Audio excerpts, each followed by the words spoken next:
Isang magarbong elegante nga ang naging birthday party nga nito ni Jenny at naging mas espesyal pa nga ito dahil si Nate nga ang naging escort niya.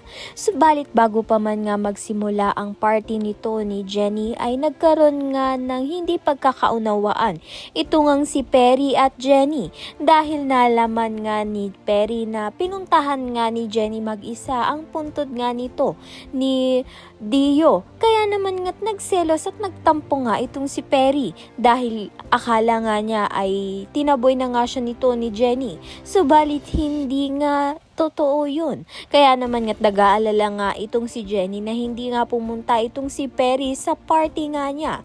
Subalit kalaunan nga ay pumunta pa rin nga itong si Perry at nagkaayos nga ang mag-ama dahil kahit pa nga hindi tunay na ama ni Jenny itong si Perry, kinilala na nga ni Jenny itong si Perry bilang ama nga niya matagal na panahon na nga.